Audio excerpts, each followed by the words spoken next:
एक भूली हुई बस्ती, रात के अंधेरे में डूबी हुई, और हवा में वही पुरानी सर्द फुसफुसाहटें जो आज भी किसी अनकहे राज को दबाने की कोशिश कर रही हैं। उस रात मैं उस जंगल के रास्ते पर अकेला चल रहा था। ठंडी हवा पत्तों को सरसराते हुए ऐसे हिलाती थी मानो कोई अदृश्य हाथ उन्हें छूकर गुजर रहा हो। दूर से एक टूटा हुआ कुआं दिख रहा था, जिसके किनारे पर जमी काई चमक रही थी। मैंने अपनी टॉर्च जलाकर आगे बढ़ने की कोशिश की, लेकिन जैसे जैसे कदम जंगल की गहराई में पड़ते गए, हवा भारी होने लगी, बिल्कुल दम घोटने वाली। कहते हैं कि इस बस्ती को कई साल पहले लोगों ने रातों रात छोड़ दिया था। क्यों, ये किसी को नहीं पता, पर एक अफवाह आज भी जिंदा है कि उस रात किसी तांत्रिक ने ऐसी शक्ति को जगाने की कोशिश की जिसे इंसानी दुनिया कभी स्वीकार नहीं कर सकती। और वही शक्ति आज भी खुले आसमान के नीचे भटकती है। जैसे ही मैं बस्ती के पहले जर्जर घर तक पहुंचा, मैंने देखा दीवारें फट चुकी थीं, दरवाजे तिरछे लटक रहे थे, और भीतर से आती ठंडी हवा किसी की रोती हुई सांसों जैसी लग रही थी। यहां कोई नहीं है, बिल्कुल कोई नहीं। मैंने खुद को समझाने की कोशिश की, मगर दिल धड़कने बढ़ा रहा था। अचानक पीछे सूखे पत्तों पर चरमराहट हुई। मैं मुड़ा, कुछ नहीं सिवाय काली रात के। मेरे कदम जैसे खुद ब खुद एक पुराने बड़े घर की तरफ बढ़ने लगे। घर की छत आधी गिरी हुई थी, खिड़कियां टूटी हुई, और बीचों बीच एक बहुत पुराना दरवाजा, जिस पर लाल रंग से कुछ लिखा था, वापस चले जाओ। लाल रंग या शायद खून, कहना मुश्किल था। लेकिन जहां राज दबे हों, वहां जिज्ञासा इंसान को रोकने नहीं देती। मैंने दरवाजा धक्का देकर खोला। वो आवाज आज भी मेरे कानों में गूंजती है। अंदर अंधेरा था, इतना घना कि टॉर्च की रोशनी भी डर से कांपती हुई लग रही थी। दीवारों पर अजीब से निशान बने थे, चक्र, त्रिभुज, और बीच में एक बड़ा सा मंत्र जो शायद उसी तांत्रिक ने लिखा होगा। जैसे ही मैं चिन्हों के करीब पहुंचा, हवा अचानक से बहुत ठंडी हो गई। मेरी सांस सफेद धुएं की तरह बाहर निकल रही थी, और फिर किसी की आवाज फुसफुसाई, यहां क्यों आया? मेरे पैरों तले जैसे जमीन खिसक गई। आवाज स्पष्ट थी, मेरे बहुत पास, मगर आसपास कोई नहीं था। कौन है? मेरी आवाज कांप गई। तुम्हें नहीं आना चाहिए था। और अब आवाज घर की दीवारों से टकराकर चारों तरफ से आने लगी। वो किसी इंसान की आवाज नहीं थी, बल्कि टूटी हुई, बिखरी हुई, जैसे गले से बिना सांस के जबरदस्ती निकल रही हो। टॉर्च की रोशनी खिड़की पर पड़ी और मैं जम गया। खिड़की के बाहर कोई खड़ा था। उसकी आंखें लाल, चेहरे पर मिट्टी, बाल उलझे हुए, और बिल्कुल स्थिर, जैसे किसी ने उसे वहीं गाड़ दिया हो। मैं पलक झपकने से पहले वो गायब हो गया। मैंने घर से बाहर भागने की कोशिश की, लेकिन बाहर का जंगल अब पहले जैसा नहीं था। पेड़ हिल रहे थे, पर हवा नहीं चल रही थी। एक अजीब सी गंध, जैसे कुछ जल रहा। और फिर जमीन से उठता हुआ धुआं, काले बादल ऊपर घूमने लगे। मैं आतंक से चारों तरफ देखने लगा। तभी बस्ती के बीचों बीच से एक आकृति उभरने लगी, धीरे धीरे, जैसे किसी ने उसे साए से गूंथ कर बनाया हो। वही तांत्रिक, काले वस्त्र, लाल आंखें, और चेहरे पर ऐसी मुस्कान जो मौत से भी ज्यादा डरावनी थी। जो शुरू हुआ था, उसने कहा, वो आज खत्म होगा। मैंने पीछे देखा। वो लाल आंखों वाली औरत अब कुछ कदम पीछे खड़ी थी, और उसके पीछे कई और परछाइयां, आदमी, औरतें, बच्चे, सबकी आंखें लाल, सबके चेहरे खाली, जैसे बस्ती के लोग अब इंसान नहीं, बस मृत आत्माएं हों। अब मुझे समझ आया, बस्ती क्यों खाली हुई। लोग भागे नहीं थे, उन्हें भटका दिया गया था, हमेशा के लिए। तांत्रिक ने दोनों हाथ उठाए और जमीन कांपने लगी, बिजली कड़की, लेकिन आसमान में बादल नहीं थे। मुझे लगा मैं चिल्ला रहा हूं, लेकिन आवाज बाहर नहीं निकल रही थी। तुम्हें यहां बुलाया गया है, तांत्रिक फिर बोला, ताकि इस रीत को कोई देख सके, कोई गवाह बने। उसकी आखिरी बात सुनकर मेरी रूह कांप गई। और फिर उसकी बलि दी जाए। एक ठंडा साया मेरे पीछे उभरा और जैसे ही मैं मुड़ने लगा, पूरी बस्ती अंधेरे में डूब गई। कुछ क्षण सिर्फ खामोशी, इतनी गहरी कि दिल की धड़कन भी सुनाई दे।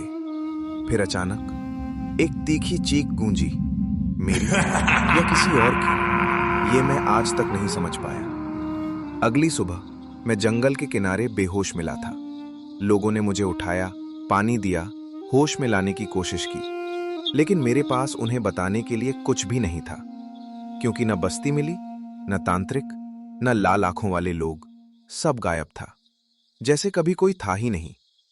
लेकिन कभी कभी रात में जब हवा बहुत ठंडी चलती है, मैं एक बात साफ साफ सुन सकता हूं, तुम लौटोगे, रीत अभी पूरी नहीं हुई। और तब मुझे लगता है बस्ती शायद खत्म नहीं हुई, वो बस किसी और रात, किसी और भटकने वाले का इंतजार कर रही है। उस दिन के बाद से सब कुछ बदल गया। रात आने से पहले ही दिल डर से कांपने लगता। लोग कहते, तुम्हें जंगल में कुछ नहीं मिला, बस बेहोश होकर गिर पड़े। पर मैं जानता था, मैं अकेला नहीं था। उस बस्ती का अंधेरा मेरे साथ लौट आया था। रात के ठीक 3 बजे, जब दुनिया सोती है, मुझे अपने घर की दीवारों पर उन्हीं अजीब चिन्हों की छाया दिखने लगी। वही चक्र, वही त्रिभुज, वही तांत्रिक की लिखाई जैसा मंत्र। शुरू में लगा शायद दिमाग खेल खेल रहा है, पर जब खिड़की से बाहर देखा, सड़क पर कोई खड़ा था। एक औरत, सफेद साड़ी, उलझे बाल और लाल आंखें। वही औरत जो उस बस्ती की खिड़की में दिखाई दी थी। वो हिली नहीं, बस मुझे देखती रही, ऐसे जैसे मैं उसकी अधूरी रीत का हिस्सा हूं। मैंने आंखें रगड़ी, देखा, गायब। पर दिल की धड़कनें बार बार कह रही थीं, तुमने उसे देखा है, वो अभी भी यहीं है। कुछ दिन ऐसे ही बीते। मैं घूमना कम, बोलना कम और सोना लगभग बंद कर चुका था। हर रात 3 बजे कुछ न कुछ होता ही था। कभी दरवाजे पर खरोंचे, कभी कमरे के कोने में धुआं, कभी दरवाजा खुद ब खुद खुल जाना। और फिर एक रात, जो मेरी जिंदगी की सबसे डरावनी रात बन गई। उस रात हवा तेज थी, खिड़कियां खुद ही थरथरा रही थीं। मैं बिस्तर पर लेटा था, नींद आंखों से कोसों दूर। कमरे के अंधेरे में एक आवाज गूंजी, वक्त हो गया। मैं सीधा उठकर बैठा। आवाज कमरे में थी, लेकिन कोई दिख नहीं रहा था। फिर कमरे के बाहर वाले गलियारे की लाइट टिमटिमाई और बंद हो गई। पूरा घर अंधेरे में डूब गया। मुझे पता था, आज वो रात है जब सब कुछ फिर शुरू होने वाला है। मैंने मोबाइल उठाया, उसकी रोशनी में देखने की कोशिश की, लेकिन स्क्रीन पर एक ही चीज चमक रही थी, एक लाल आंखों वाली परछाई। मैंने घबराकर फोन फेंक दिया और तभी दरवाजे के दोनों ओर 2 हाथ दिखाई दिए, काले, लंबे और उभरी हड्डियों वाले। दरवाजा धीरे धीरे खुला। उसके पीछे वही लाल आंखों वाली औरत खड़ी थी, लेकिन इस बार वो जिंदा इंसान जैसी नहीं थी। उसके पैरों के नीचे जमीन नहीं थी, चेहरा आधा सड़ा हुआ और होठों से काला धुआं निकल रहा था। उसकी आवाज फुसफुसाई, चलना होगा, रीत अधूरी है। मैं डर के मारे पीछे हटने लगा, लेकिन मेरे कमरे की दीवारें जैसे सिकुड़ने लगे। और अचानक किसी ने मेरा हाथ पकड़ लिया, कड़ाके की ठंड जैसा स्पर्श। मैंने जोर लगाकर छुड़ाना चाहा, पर तभी एक झटका लगा और सारी रोशनी गायब हो गई। जब आंख खुली, मैं फिर उसी बस्ती में था। वही टूटा कुआं, वही खाली घर और उसी घर के सामने तांत्रिक खड़ा था। इस बार उसकी आंखें और भी भयानक थीं, जैसे उनमें पूरा अंधेरा समाया हो। उसने धीरे से कहा, तुम वापस आ ही गए, तुम्हें आना ही था। मेरी सांसें जैसे जम गई हों। मैं चिल्लाना चाहता था, पर आवाज बंद हो चुकी थी। तांत्रिक ने जमीन पर एक बड़ा लाल चक्र बनाया, वही चिन्ह, वही भयानक पौराणिक आकृति जिसे बुलाने की कोशिश उसने पहले की थी।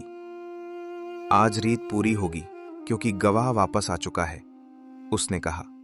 और जैसे ही उसने हाथ उठाए, बस्ती की हर दिशा से परछाइयां निकलने लगीं। बूढ़े, औरतें, बच्चे, सबकी आंखें लाल, सबकी हरकतें असामान्य, जैसे आत्माएं अब बंधन से आजाद हो रही हों। वही औरत जिसके लाल आंखें थीं, धीरे धीरे तांत्रिक के पास आई और उसके कंधे के पास फुसफुसाई, अब ये भी हमारा हिस्सा होगा। मैंने पीछे हटने की कोशिश की, पर मेरे पैर जमीन से चिपक चुके थे। तांत्रिक मंत्र पढ़ने लगा। शब्द समझ नहीं आ रहे थे, पर हर शब्द से हवा और भारी हो रही थी। आकाश का रंग काला पड़ने लगा, पेड़ हिलने लगे, बस्ती का हर घर कराह रहा था, और मैं उस चक्र के बीच खड़ा, पूरी तरह जकड़ा हुआ। उस क्षण ऐसा लगा जैसे मेरा अंत सामने खड़ा है। तांत्रिक जोर से चिल्लाया, अहो तिमिर, आगच्छ! हे अंधेरे, प्रकट हो! जमीन फटने लगी, अंदर से काला धुआं, और फिर 2 लंबे हाथ बाहर आए, जैसे किसी दानव की नींद टूटी हो। अचानक एक धमाका हुआ, इतना तेज कि पूरा जंगल गूंज उठा। धुआं फैला, चीखें, मंत्र, सब एक साथ, और फिर सब शांत। जब धुआं थोड़ा साफ हुआ, तांत्रिक जमीन पर पड़ा था, परछाइयां गायब थीं, और मैं चक्र के बाहर लेटा हुआ। क्या हुआ था? कौन सी शक्ति आई थी? क्यों बस्ती फिर शांत हो गई? मुझे आज तक नहीं पता। मैं किसी तरह उठकर भागने लगा, बिना पीछे देखे, बिना सांस लिए। न जाने कितनी देर दौड़ा, जब तक जंगल खत्म नहीं हुआ। आज, महीनों बाद भी, वो बस्ती, वो रात, वो मंत्र, सब मेरे कानों में गूंजते हैं। और सबसे खतरनाक बात, कभी कभी रात को मुझे ऐसा लगता है कोई मेरे कमरे के कोने में खड़ा है, सफेद साड़ी में, लाल आंखों के साथ, और उसकी आवाज हर रात वही कहती है, रीत खत्म नहीं हुई, बस रुक गई है, और तुम अब भी हमारे हो।